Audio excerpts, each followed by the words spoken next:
Here is a video of the 120 gallon all glass dual overflow aquarium setup. It's going to be set up for a reef, and a 40 gallon all glass breeder down at the bottom. Just wanted to give everybody a couple of pointers here. I built the stand myself. You can see the 120 with the dual overflows on top for the display.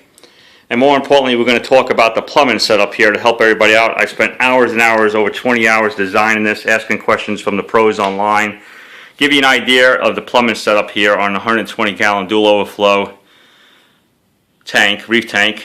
I can tell you that all the parts ran over $200. Those true unit double ball valves, there's 5 of them on this system, are 20 bucks a piece with the bushings. The entire system is set up with 1-inch pipes on the returns and the drains. So the entire system is 1 inch. But I'm going to point out some stuff here that I did to the system, making it a little bit more unique than others. So I'll start off down here at the return pump, which is down here is the EM1262 return pump. It's 960 gallons per hour, and it goes into a true unit double ball valve, which is an 1.25 inch ball valve with 1-inch bushings.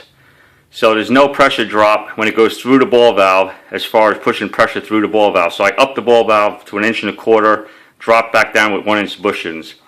As the flow comes up on your return, it comes off at 1.25 T here with bushings over to a union, a gate valve to control the flow in the Refugium, another gate valve, and then I've got the water flow angled down so it hits the sides of the Refugium, circulates through the bottom of the Refugium, and also skims the water on the top. So the total Refugium will get total circulation.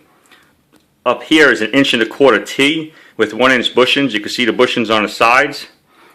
All right, 45s. There's no 90s in this system, so again, you do not want to restrict flow.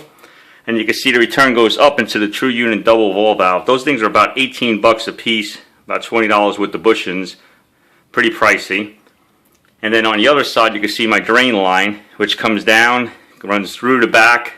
I have another union back there, which is an 1.25 inch union with 1-inch bushings again, not to restrict flow. And then it pops down over there by my skimmer. Another drain line right here. Starts off true unit double ball valve. This is only for maintenance, by the way. You do not want to restrict any flow on your drains. And it drops down into your skimmer area here. Back on the return side, teed off, you can see that it goes up over there. Comes over here to another union. You want to use as many unions as possible to break down your system without having to take your entire plumbing system apart for maintenance. 1.25 inch union over here, 1-inch bushings. Again, 45s, not using any 90s, especially on a return system. And up into the true union double ball valve over there, back up into the tank. So there you go. There's a setup on a dual reef tank plumbing setup. I'm going to back up here a little bit. And I'm going to talk about the sump. The sump, starting from the left side, looking at the picture, is the skimmer side. A Reef Octopus POV DC1 is going in over there.